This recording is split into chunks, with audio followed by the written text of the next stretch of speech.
Things that need to be said. Why? Because I can. Now, one of my fantasies is I want to drive by like a woman's rally and just say the most sexist shit I can think of, just to watch them lose their minds. You know, just drive by real slow and be like, yeah, why don't you get back in the kitchen where you belong? Just to look in the rearview mirror, watching them flipping out in the road, spinning around like Leatherface at the end of Texas Chainsaw Massacre, like,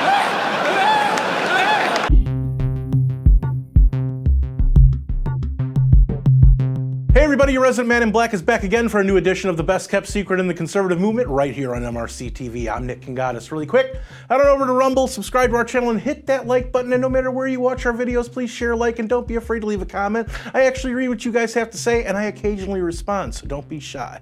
Now, on with the show. Folks, I really need you guys to share the show, especially this week, since the algorithm overlords aren't gonna like what I show you and talk about. I mean, as if they didn't before. First up, swimmer and activist Riley Gaines went on Joe Rogan's podcast last week and revealed this about what she and the other real women athletes were told about the Leah Thomas situation. Based on just kind of the silencing tactics that were used to keep us quiet, right? Like, we were told, you know, you'll never get a job if you speak out about this. Your employer is going to look you up and see that you're a transphobe. And you don't want that, do you? You don't want everyone to think that you're transphobic. Was this a conversation that someone actually had with you? Yeah.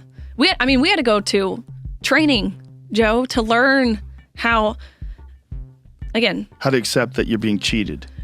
A senior in college. Yeah. 21 years old. Yeah. They brought in an outside professional, again, air quotes, because what in the world, how can you be an outside professional who sat us down and taught us how to use she, her pronouns? Again, a senior in college. I'm like, am I really? Taught you how. You, an actual she, her. An actual she, her. How do you use she, her pronouns? We had to go through these interview questions. They threw a question at us. If we didn't answer their fake interview question to their standard, we had to go through it again. Oh my God. Yeah. Indoctrination. Honestly, what good is the collegiate system anymore? Whether it's the academic side where they just try to indoctrinate you while making sure that you'll be in debt for decades with degrees that, in many cases, aren't worth the paper they're printed on. Trust me, I have a degree in journalism, tens of thousands of dollars in debt, and I didn't need any of it in the least to do what I do.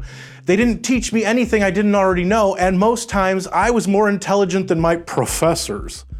As for the athletic side of the college experience, well, that's basically just become a feeder league for the professional sports leagues, a minor league system, if you will, as long as you're lucky enough to play one of the major sports. But for people like Riley Gaines, who are in sports like swimming, the NCAA championships might be their highest athletic achievement, other than maybe going for the Olympics, and those aren't what they used to be either. So for some she-male who in reality was just a male athlete that couldn't measure up to other dudes, so he pretended to be a chick, it's a slap in the face to real women who worked hard all their lives to accomplish something great, only for some bulge to put on a mankini and lap the field. Come on, tell us how you really feel. In a recent episode of this show, I spoke about how the cat is already out of the bag when it comes to your privacy in our technological world, especially online. We were all still wanting blood for what happened on 9/11, so we heard about something called the Patriot Act coming from George W. Bush, which we now know is just as good as saying Barack Obama or Mitt Romney, and we allowed the policymakers an avenue into spying on all of us. We were so naive then, for the most part. Well, Dr. Jordan Peterson graced Congress with his presence, even though I personally think he's too good to step foot in that cesspool, and he broke down just how screwed we are. And he should know, he's Canadian. I don't think people understand the degree to which they are profiled online and to which their virtual representation is now an iconic representation of them, nor do they understand that they have no rights whatsoever to that representation.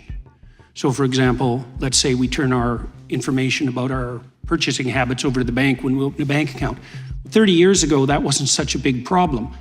With AI systems, it's a problem that's so big you can't imagine it. You have no idea what sort of digital footprint that your you're leaving behind you. And there are almost no protections for that. You also asked about the First Amendment. Yes. Well, we have very weak free speech protections in Canada. And I can tell you that is not going well.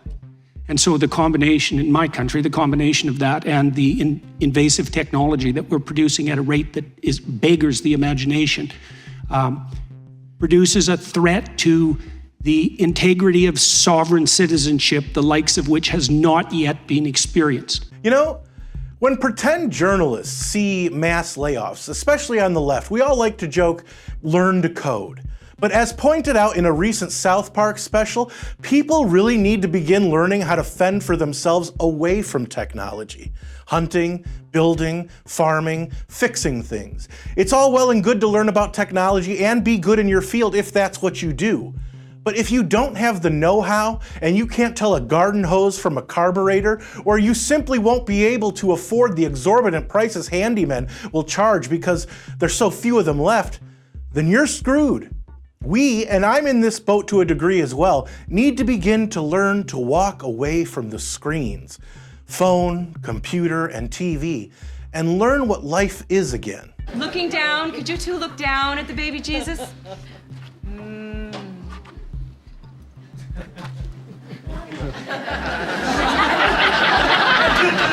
yes, that's better. Plus, it couldn't hurt your personal relationships as well. It will re-teach you how to communicate effectively outside of a private chat online or a comment section, even though I love conversing with all of you who comment on these videos. Finally, I just wanted to say a few words about what this ass clown did. You used the word illegal when talking about the man who allegedly killed Laken Riley. An undocumented person. And I shouldn't have used illegal. It's undocumented. Pardon my French, but you're an asshole. Come on, man. Asshole. An illegal alien, or criminal invader as I now call them, who shouldn't have been in this country to begin with, allegedly kidnapped and murdered a 22-year-old American woman, and you're apologizing for calling the murderer what he is? Look, if you're watching this and you're one of these PC people, get bent.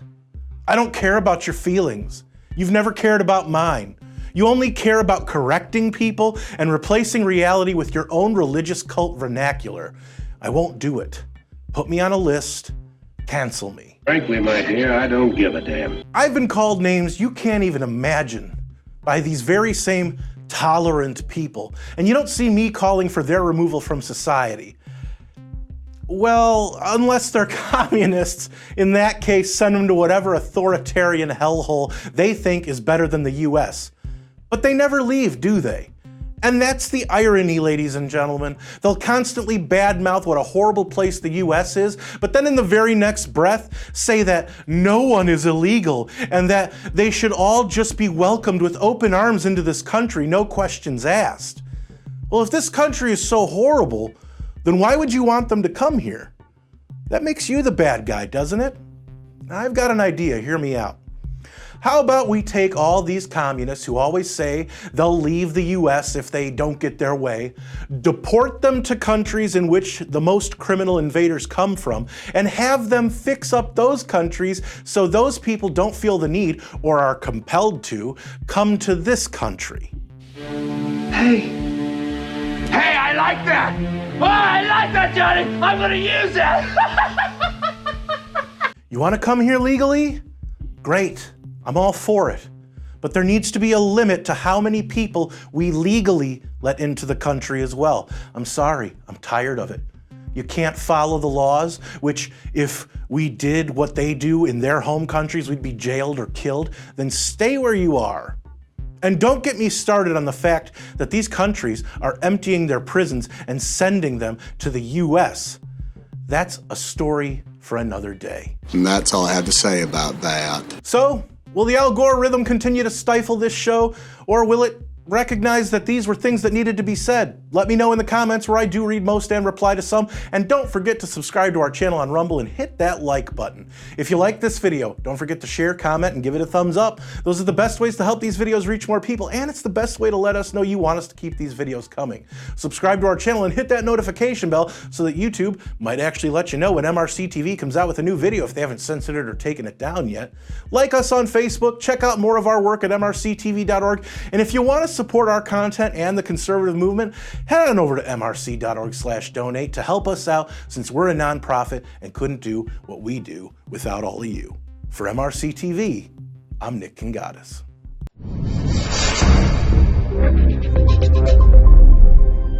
I want to invite you as my guest on a very special, once-in-a-lifetime, 7-day post-election cruise in the Caribbean.